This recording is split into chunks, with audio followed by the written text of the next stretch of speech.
नमस्कार। Online classes में एक बार फिर आपका स्वागत है। अब तक के क्लास में हमने अजातशत्रु नाटक के कथ्य विश्लेषण के अंतर्गत प्रथम अंक का अध्ययन किया था। उसमें से जो 7 दृश्य थे वहाँ तक का अध्ययन हम कर पाए थे। तो आज की क्लास में हम अष्टम और नवम दृश्य के बाद द्वितीय अंक का अध्ययन करेंगे और विश्लेषण करेंगे। तो जो 7वां दृश्य था उसमें कौशाम्बी से लौटते हुए जीवक कौशल नरेश की राजसभा में आता है और महाराज मगध की घटना से पहले ही अवगत होते हैं और मंत्री जो है मंत्री को आदेश देते हैं कि काशी की प्रजा के नाम एक पत्र लिखो कि वह अजातशत्रु को राज्य कर नहीं दे करके वासवी को अपना करदान करे, क्योंकि काशी का जो प्रांत है वो वासवी को मिला है और उसकी जो सपत्नी पुत्र है अजातशत्रु उसका उस पर किसी भी प्रकार का अधिकार नहीं है। फिर कौशल नरेश का जो सेनापति है बंधुल, वो आकर के उनको सूचना देता है कि लिच्छवियों को परास्त कर दिया गया है और ये सब जो है उन्हीं का ही प्रताप है। तो इस प्रकार वो अब कोई विद्रोह का नाम नहीं लेंगे। उसके बाद जो 8वां दृश्य है उस दृश्य की शुरुआत में विरुद्धक के स्वागत कथन के माध्यम से स्पष्ट हो जाता है कि वह कभी मल्लिका को पसंद करता था, लेकिन उसमें उसको सफलता नहीं मिलती है और मल्लिका का जो विवाह है वो सेनापति बंधुल से हो जाता है। फिर उसकी माँ शक्तिमती उसे उत्तेजित करते हुए कहती है कि दासी की पुत्री होकर भी मैं राजरानी बनी और हठ से मैंने इसको पद को ग्रहण किया और तुम राजा के पुत्र होकर के इतने डरपोक हो, ये मैंने कभी सपने में भी नहीं सोचा था। तो मल्लिका तो क्या, राजलक्ष्मी तुम्हारे पैरों पर लौटेगी, तुम कुछ पुरुषार्थ करो, ऐसे कर्म करो तो इस पृथ्वी पर जियो, तो मेरे दूध का अपमान कराने का तुमको कोई अधिकार नहीं है। तो इस प्रकार के संवाद और कथोपकथन उनके परस्पर चलते हैं। तो विरुद्धक भी अपनी माँ के सामने प्रतिज्ञा करता है कि बस माँ, अब कुछ नहीं कहो, आज से प्रतिशोध लेना मेरा कर्तव्य और मेरे जीवन का लक्ष्य होगा। तो माँ, मैं प्रतिज्ञा करता हूँ कि तेरे अपमान के कारण ये जो शाक्य है इनका एक बार मैं संहार करूँगा और उनके रक्त से नहा करके इस कौशल के सिंहासन पर बैठ करके तेरी वंदना करूँगा। फिर उसके अगले दृश्य में जो रानी पद्मावती होती है वो अपने महल में बैठी सोच रही होती है और कि उसके जो स्वामी हैं वो भी उससे असंतुष्ट हैं। तो वह राजमार्ग पर जाते हुए गौतम बुद्ध को खिड़की से देखने लगती है। तभी उदयन वहाँ प्रवेश करते हैं और वो क्रोधित होकर के पद्मावती से कहते हैं कि पापिनी, देख लो, ये तुम्हारे हृदय का विष है और उसका ये निष्कर्ष जा रहा है, इसलिए न ये झरोका बना है। तो वो उनको ऐसा लगता है उदयन को कि पद्मावती ने ही वीणा में सर्प डाल करके उसको मारने के लिए भेजा है। तो पद्मावती जो है वो चौंक करके खड़ी हो जाती है और हाथ जोड़कर कहती है कि विष के स्थान पर ये तो अमृत है। जिस गौतम ने सौंदर्य की मूर्ति मागंधी को त्याग दिया था, वे भला हमारे जैसे मांसपिंडों को कैसे अपना सकते हैं। तो उदयन उस पर आरोप लगाते हैं कि तूने मुझे मारने के लिए वीणा में सर्प छिपाकर भेजा था और तेरी छलना का दाव मुझ पर नहीं चला, लेकिन अब तेरा अंत जो है वो निश्चित है। तो इस प्रकार जो पद्मावती है वो अपने आप को कौशाम्बी की राजभक्त प्रजा बताते हुए वो कहती है कि आप जो भी दंड मुझे देंगे वो मुझे स्वीकार्य होगा। और तभी वहाँ पर वासवदत्ता आकर के पूरा रहस्य प्रकट करती है कि जो वीणा में जो सर्प है वो मागंधी ने रखवाया था। और वासवदत्ता जो है इसके लिए वो प्रमाण भी लेकर के आती है कि दासी द्वारा मागंधी को बुलाने के लिए भेजती है, लेकिन जो मागंधी है वो दासी नवीना और महल को आग लगा देती है क्योंकि वह महाराज का सामना नहीं करना चाहती। तो ये सब सुनकर के जो महाराज उदयन है उनको अपने आप को वो क्षमा प्रार्थी मानते हैं और पद्मावती से क्षमा मांगते हैं। उसके बाद जो इस नाटक का द्वितीय अंक है उसके अंतर्गत जो पहला दृश्य है उसमें मगध की जो राजसभा है उसमें अजातशत्रु को समुद्रदत्त के द्वारा ये सूचना मिलती है कि काशी के नागरिक आपको राजकर नहीं देना चाहते, क्योंकि वे कहते हैं कि हम लोग उस अत्याचारी राजा को कर नहीं देंगे। और जो ऐसा अत्याचारी राजा जो अधर्म के बल पर अपने पिता के जीते जी उनसे सिंहासन छीन करके बैठ गया है, और जो पीड़ित प्रजा की भी रक्षा नहीं कर सकता, उन प्रजा के दुखों को नहीं सुन सकता, तो ऐसे राजा को हम कर नहीं देंगे। और जनता जो है हाथ खड़े कर लेती है। तो ये सुनकर के अजातशत्रु सोचता है कि ये जो काशी के नागरिक हैं, ये उनकी आवाज़ तो हो नहीं सकती, क्योंकि वो तो भय के मारे कायर बन रहे थे। तो बल्कि उसके पीछे जो माता वासवी है उनका हाथ है। और उसी वक्त वहाँ सभा में देवदत्त का प्रवेश होता है और अजातशत्रु काशी के विद्रोह वाली बात उनको बता देता है। फिर वो जो देवदत्त हैं वो गौतम मुनि पर आक्षेप लगाते हुए कहते हैं कि काशी का जो विद्रोह है वो पाखंडी देवदत्त के कारण ही हो रहा है, क्योंकि पाखंडी गौतम के कारण ही हो रहा है, क्योंकि आजकल वह कौशल में घूम रहा है। तो वहाँ की जो जनता है उनमें जो इतना साहस है वो गौतम और वासवी के कारण है। तो इस प्रकार जो नाटक की कथा वस्तु है वो आगे बढ़ती है और देवदत्त की और प्रेरणा से राज परिषद की बैठक बुला करके और बड़ी चालाकी से वो इस तथ्य को प्रस्तुत कर देते हैं कि मगध के प्रत्येक नागरिक को राज्य की प्रतिष्ठा बढ़ानी चाहिए। और जनता के सामने वो एक तर्क देकर के काशी पर आक्रमण करने की स्वीकृति भी प्राप्त कर लेते हैं। तो देवदत्त की ये जो व्यवस्था है उसको भी स्वीकृति मिलती है और अजातशत्रु सेनापति के रूप में काशी पर आक्रमण करने की योजना बनाता है और महाराज बिंबिसार पर एक निगरानी रखने का कार्य जो है वो देवदत्त को और समुद्रदत्त को दिया जाता है। और जो इस प्रकार जो नाटक का द्वितीय अंक का प्रथम दृश्य है वो समाप्त होता है। उसके बाद जो दूसरा दृश्य है उसके अंतर्गत ये बताया गया है कि मार्ग में जाते हुए जो कौशल के सेनापति है वो बंदुल के स्वागत कथन के माध्यम से सूचना देते हैं कि उनको सामंत बना करके काशी भेजा जा रहा है, ताकि मगध काशी पर अधिकार नहीं कर सके।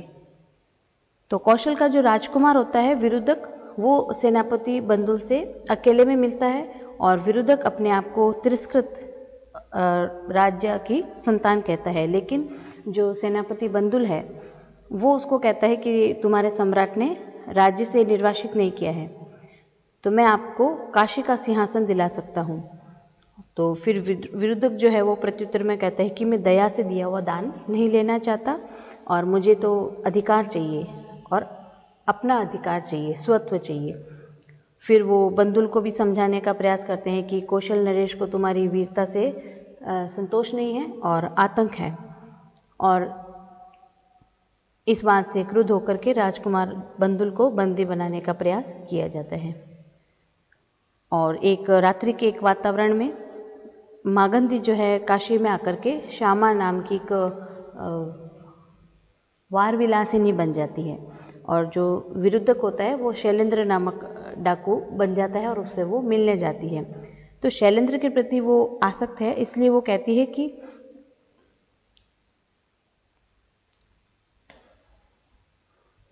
कि मेरे जैसी जो रमणीय है वो डाकुओं से भी भयंकर होती है।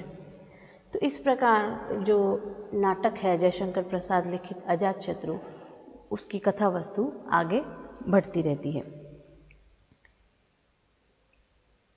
उसके बाद जो तीसरा अंक है उसमें उपवन के अंतर्गत बंदुल की पत्नी मल्लिका और विरुद्ध की जो माता है महामाया, वो आपस में बातचीत कर रहे होते हैं और मल्लिका उसे अपने वीरता का प्रसंग सुनाती है कि किस प्रकार 500 मल्लों से रक्षित उस तालाब से मुझे पानी पिलाया था और मल्लों से भिन्न जाति की नारियों का वहाँ पानी पीना जो था निषेध था।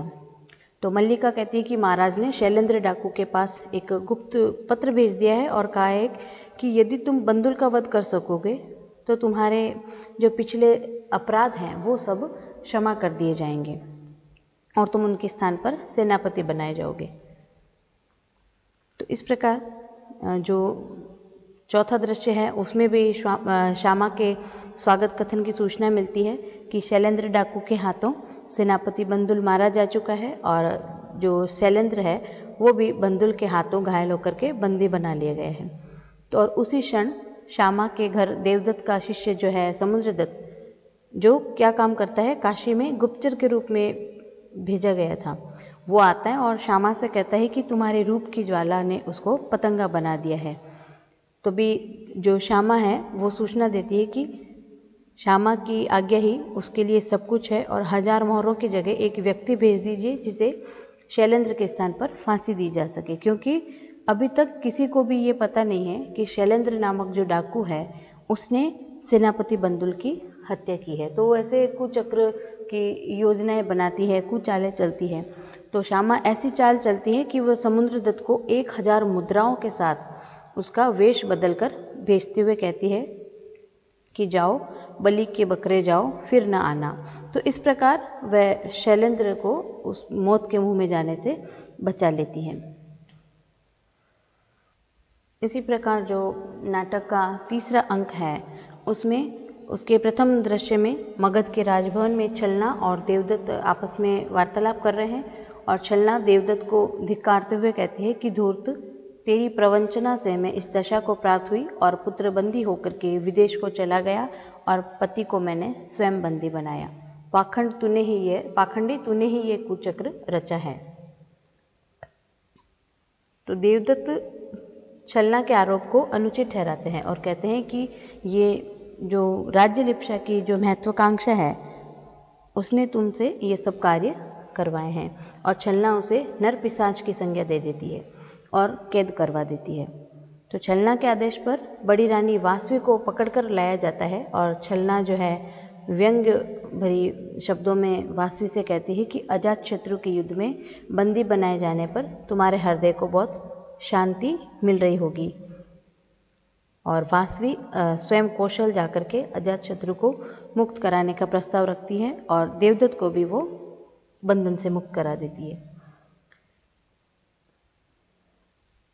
उसी प्रकार जो अगला दृश्य है उसमें विरुद्धक मल्लिका के प्रति आभार व्यक्त करता है कि उसने उसकी सेवा शुश्रूषा करके उसको स्वस्थ कर दिया, जबकि वह जानती है कि वो सेनापति बंदुल का हत्यारा है।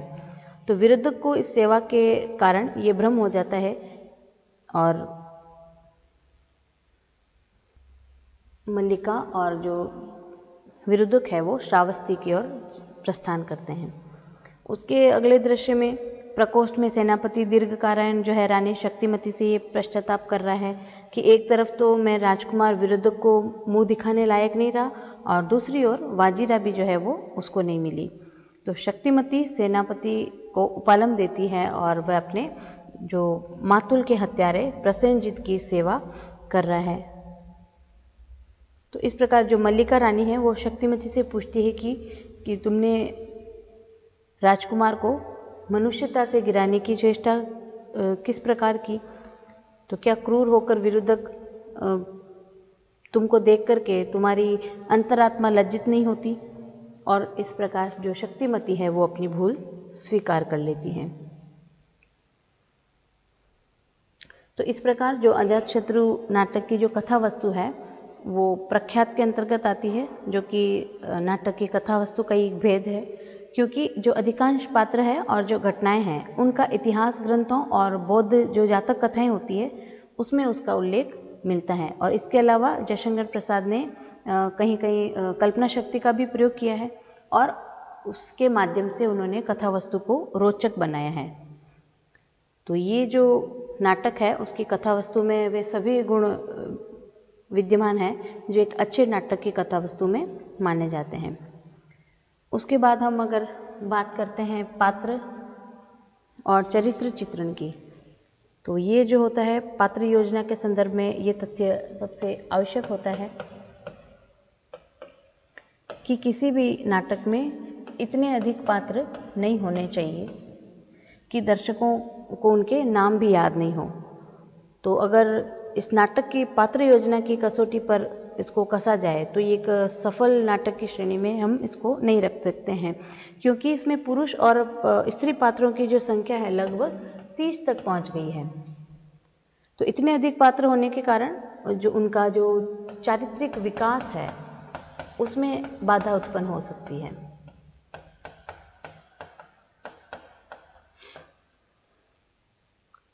इतने अधिक पात्र होने पर जो अपने नाटक में सशक्त पात्रों की सृष्टि की है वो उसको उन्होंने आकर्षण बनाया है, आकर्षित बनाया है। तो नाटक के प्रधान पात्र नायक या नायिका होते हैं, वो उसमें विद्यमान है। अजातशत्रु हो या कोई अन्य नाटक हो तो जयशंकर प्रसाद का नारी पात्रों का जो चरित्रांकन है उसमें उनका विशेष झुकाव या रुझान देखा गया है। तो इस प्रकार समग्र रूप में हम विवेचन करें तो इस आधार पर हम पहुंचते हैं कि जो ये नाटक है उसकी पात्र योजना की दृष्टि से वो एक सफल नाटक है। उसके बाद संवाद या कथोपकथन। तो संवाद जो है नाटक का आवश्यक तत्व है। पात्रों की चारित्रिक विशेषताओं और विविध घटनाओं का जो बोध है वो हमको या जानकारी जो है वो संवादों के माध्यम से होती है। तो जो संवाद जितने सरल होंगे, संक्षिप्त होंगे, रोचक होंगे, उतने ही वो पाठकों पर प्रभाव डालेंगे। तो इस दृष्टि से जयशंकर प्रसाद का अजातशत्रु नाटक पूर्ण रूप से सफल रहा है और इस नाटक के संवाद प्रभावपूर्ण हैं और उनमें काव्यात्मकता और दार्शनिकता का भी गुण है।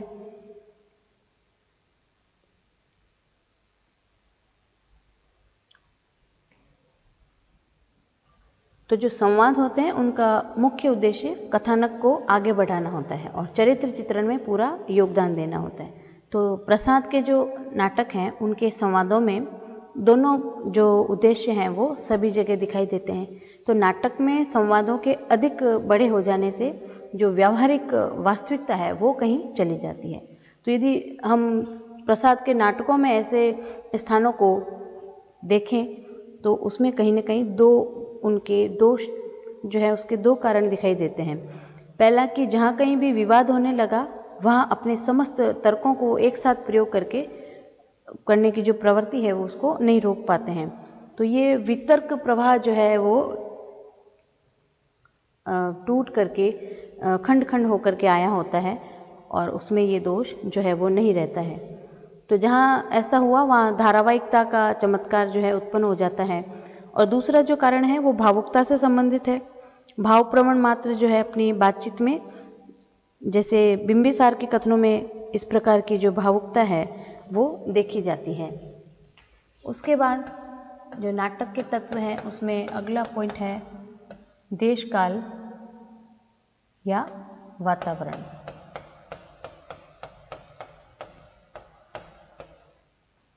तो नाटक में वास्तविक सजीवता लाने के लिए उनको अनुकूल वातावरण भी आवश्यक है।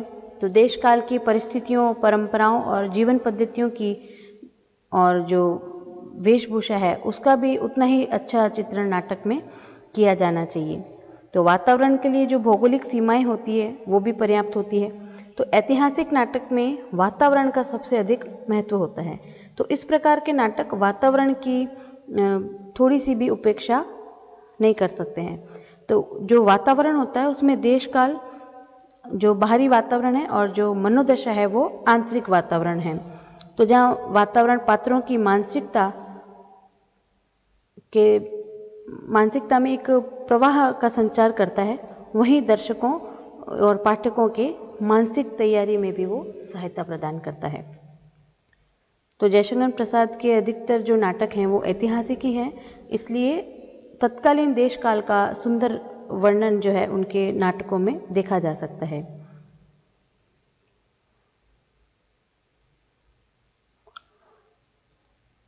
तो देश काल की दृष्टि से भी अजातशत्रु जो है बौद्धकालीन राजनीतिक, सामाजिक, सांस्कृतिक, धार्मिक स्थिति को स्पष्ट करने में वो पूर्ण रूप से सफल रहा है। उसके बाद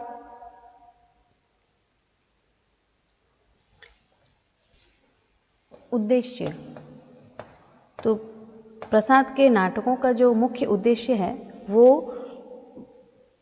इतिहास का वर्तमान के साथ सहयोग करके चित्रण करना है।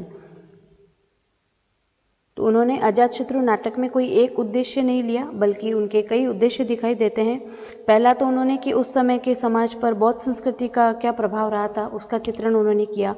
दूसरा, उन्होंने राजनीतिक सफलता और असफलता और षड्यंत्र, इन सबको दिखाया और वर्तमान के लिए एक संदेश भी प्रस्तुत किया है, क्योंकि मानव ने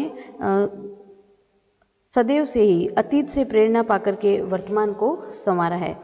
तो इस प्रकार उद्देश्य की दृष्टि से भी ये जो नाटक है वो प्रासंगिक है।